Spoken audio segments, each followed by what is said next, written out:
Welcome, everyone. My name is Jackie Whitaker. I'm a physiotherapist and an associate professor at the University of British Columbia in Vancouver, Canada. And what I'd like to do today is to share part of a presentation that I gave at the Canadian Academy of Sport and Exercise Medicine in March of 2023. The title of the talk is HERKnee, a topic that is finally starting to get more and more attention and focuses on gender considerations for knee injury risk, return to activity, and long-term health. Before I get started, I do want to clarify that when I use the term HERKnee, I'm referring to the knee of females. In doing that, I fully acknowledge that not all females identify as a her or a she, and that although this term HERKnee is compelling, it is not inclusive, and for that I apologize. Young females have 2 to 8 times greater risk of a serious knee injury, like an anterior cruciate ligament tear, compared to young males who play the same sport. After injury, females have 12% worse symptoms and quality of life. They are also at 25% lower odds of returning to sport by 5 years after their injury. Adult females are 2 to 3 times more likely to be inactive compared to males. And to complete the storyline, females make up 2/3 of all people living with knee osteoarthritis. Taken together, these numbers point to a disproportionate burden of poor knee health. And given that there is no cure for osteoarthritis, and that osteoarthritis is associated with premature death, this has far-reaching consequences. To solve this problem, we need to understand the reasons underlying these numbers and then develop and implement injury prevention, return to sport, and osteoarthritis prevention strategies that can address them. So what I'm going to do is to explore some of the reasons for this inequity in knee health and discuss what we currently know about sex and gender-based injury prevention, return to sport, and osteoarthritis prevention strategies. But before we start, it's important to make sure that we're all on the same page with respect to these terms, sex and gender, and why both matter within the context of knee health. So sex refers to a person's biological attributes associated with their physical and physiological features. Gender, on the other hand, refers to a person's socially constructed role or who they are, their internal sense of self. We use the terms male and female to refer to our biology or our sex, and terms like woman or girl or boy or man to refer to gender. With that said, neither sex nor gender are binary, meaning that not everyone is assigned a sex of male or female at birth, and not everybody identifies as being a man or a woman. It's also important to understand that unlike sex, gender is fluid and can change across the lifespan. But the main take-home message here is that sex and gender are different things. Both are equally important, and therefore they shouldn't be used interchangeably. Why is it important that we differentiate between sex and gender? Well, put quite simply, because we need to consider both biological and sociocultural factors to understand and solve the inequity in knee health that females face. Human beings and their experiences are a reflection of both their sex and their gender. The difference between the two people on the slide depicted here go way beyond their biology, and until we fully understand and embrace that, it's unlikely that we're going to be able to tackle this inequity in knee health or the inequity in anything. So for instance, if we approach this problem only looking through a biological or sex-based lens, then we're going to think that she's at increased risk of a knee injury, not returning to activity in osteoarthritis because of her anatomy, her hormones, her menstrual cycle or menopause, her biology, her physiology, her genetics. Now, these biological explanations are important and they do provide some clues, but they're not going to be sufficient to improve outcomes. And the reason for that is that they don't consider issues related to gender that might also be contributing to the problem. If we only focus on biology, then we don't understand that she is also at increased risk of a knee injury because of her gender and the gendered environments that she was born into, lives in, learns in, trains and competes in, receives her health care in, worships in, and ages in. Without also considering these sociocultural factors, we can't improve outcomes. She is more than her biology. That is not to say that biology is not important, it is just not the whole story. So just to recap quickly, sex is a biological construct and gender is a sociocultural one. A focus on biological traits alone cannot reduce the disparity in knee health that's experienced by females. For that to happen, it is essential that gender differences and the gendered environments that disadvantage females are considered. So what do we know about knee injury prevention with respect to sex and gender-based approaches? What can we do to level the playing field? Well, we actually know quite a bit. We are very certain that multi-component exercise-based injury prevention programs work. We know that they can reduce the number of sport-related ACL tears in females by 45 to 67%. So much so that we probably do not need more research to know if they work. We know they work. But then you might ask, well, why do females have more knee injuries? Well, having an effective treatment is only part of the solution. It's also important to consider the implementation context or the environment that the treatment's meant to be used in. What's the implementation context for female sports? Well, in Canada, where I'm from, but also in most other countries around the world, female sports receive less field, court, and rink time, whether that be for practice or competition, and often those facilities are inferior. They have less coaching and training staff, and sometimes that staff is less qualified. They also have less training opportunities and access to gender-appropriate facilities and resources. What would happen if we prioritize space and time for injury prevention programs in female sports? Females are more likely to be injured, so why don't they have more court or field or rink time so we can make sure they've got time to do these injury prevention programs? What if we gave athletes that played female sport the same size and skill of coaching and training staff and access to the same training facilities and resources?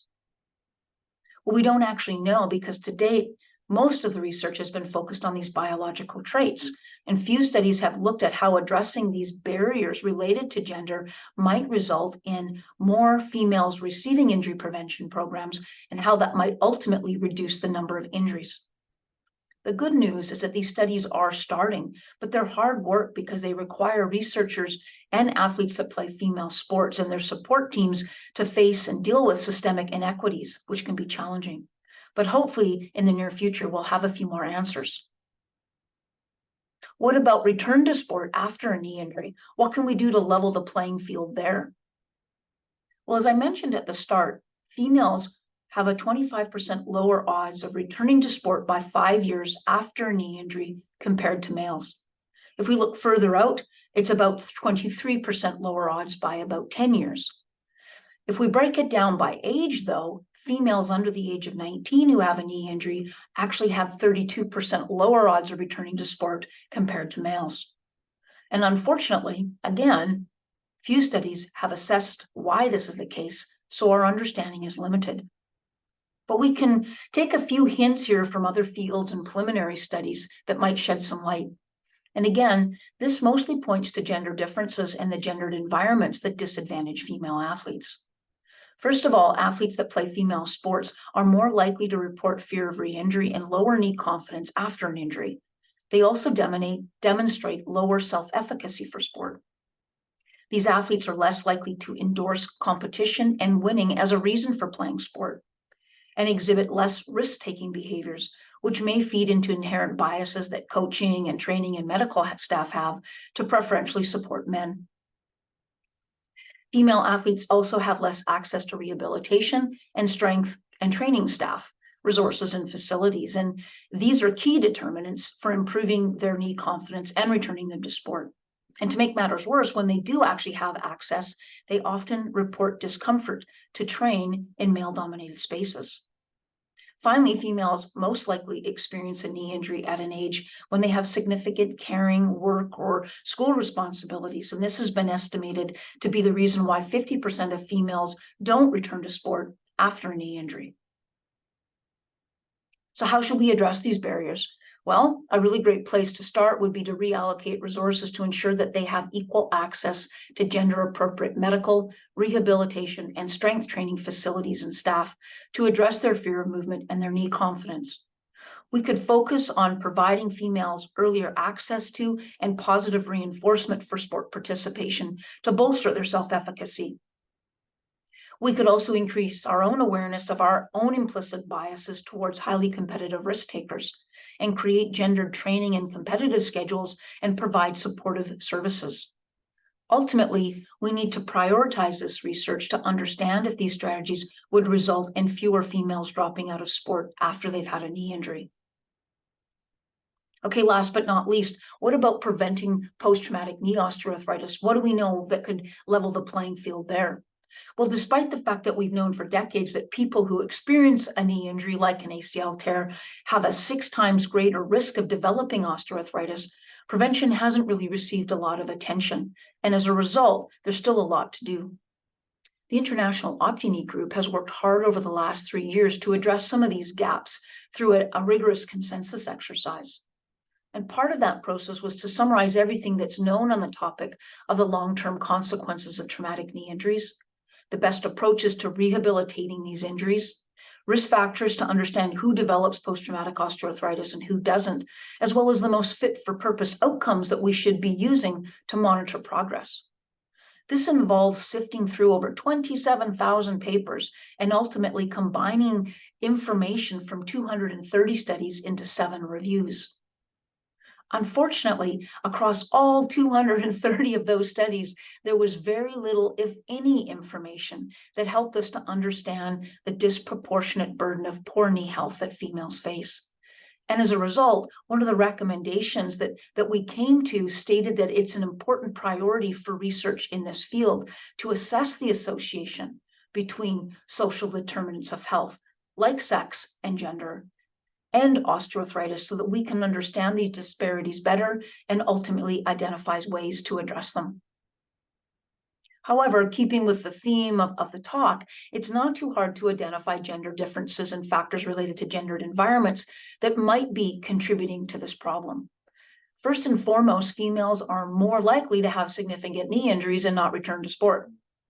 They are also less likely to meet physical activity guidelines and play sport as an adult, which has implications for knee muscle strength and regular loading of the knee cartilage, which is really important for preventing osteoarthritis. They also have less access to gender-appropriate fitness facilities. Women are more likely to have competing lifestyle demands, as we previously mentioned, associated with caregiving and household responsibilities. They're less likely to access healthcare, and they spend less time per day in health supportive activities compared to males. So how could we address these barriers to osteoarthritis prevention? Well, again, it's about reallocating resources to try to eliminate gendered environments that contribute to knee injuries and failure to return to sport and activity. We could develop gendered approaches to addressing inactivity in adult females. We could increase access to gender-appropriate fitness facilities and develop gender-appropriate approaches to education related to long-term knee health. So, I just want to boil this down to 4 key messages, 4 take-home messages. First and foremost, females face a disproportionate burden of poor knee health across the lifespan, starting early in adolescence and going on for years and years. This is unacceptable. This burden is perpetuated by sex and gender-based differences and gendered environments that disadvantage females. To date, most of the efforts to address this disparity have focused on sex or biologically based traits with little effect. Research on gender-appropriate solutions and the effect of reducing disadvantage that is perpetuated by gendered environments in which she lives in is needed. And without an investment to support this research, this inequity in health is going to continue to grow unchecked. Ultimately, HERKnee should be a priority for everyone. Thanks, everybody, for engaging with this information, and we'll see you next time.